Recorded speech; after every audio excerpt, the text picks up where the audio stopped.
Gary with Stronger Oregon in Salem. And I just wanted to give you guys a short video or several videos on marriage and relationship counseling. I know it can be hard to find a good marriage or relationship counselor in the area, and many of us have waiting lists. So I thought I'd get started on a video um, series that includes things like a communication model that I've developed, parenting strategies, what makes marriage work, and what are some things to avoid that typically causes discord in a relationship or a marriage. So for today, I'd like to get started just on a communication model that I call the button pushing model. Now, this is something that you can start just right away, even this week. I'd like you to start with a little bit of homework, and then I'll teach you the model here in a few seconds here, and I'd like you to start practicing this week. You can also get on a waiting list of myself or others while you start this model. It works really well. So here goes. It's called the button pushing model. And the first thing that you could do is each of you could just write a list of things that push your buttons, cause you to be irritated or frustrated. And they can include outside things that are what I call global buttons, like people lying to you or people not going at a green light, or things that are unique to your relationship, things your partner does that pushes your buttons. Okay, so you have that list, and it's not something you need to show each other.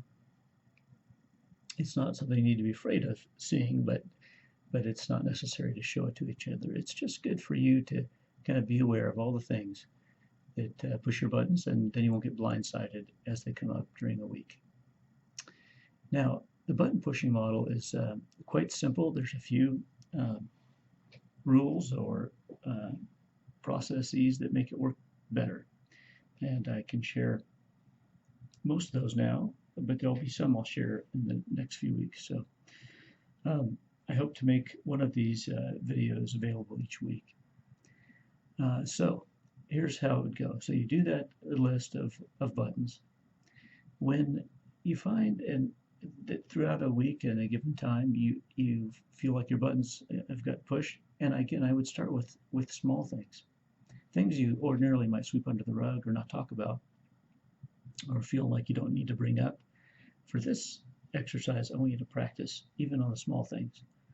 And I do hope that when you're watching this video, you do it together, so you both learn the model at the same time.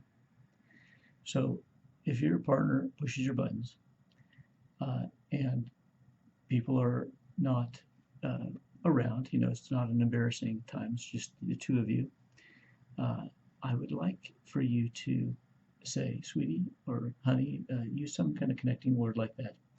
That pushes my buttons when you did that, and name what they've done briefly. It takes about 5 seconds. So, sweetie, that pushes my buttons when you did this. Can you tell me what's going on?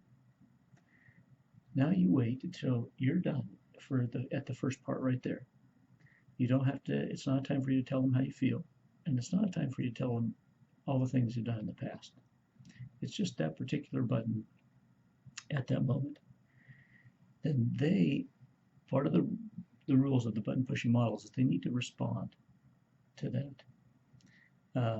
If you're so upset where you feel like you can't respond, then take a 5-minute time out at the most, and then come back and continue the process. So you're going to share whatever the truth is for you about that issue. So you can share things like, oh, gosh, I'm sorry I didn't mean to do that, or I just get so upset, or I had a bad day at work, or whatever is on your heart. Again, it's not time to go back in the past with other mistakes that you've made or your partner's made in the marriage. When you're finished, the first person can then even ask, are you done? Is there anything more you'd like to share? And when the person's finished, then you can share your response. And it can't be back in the past.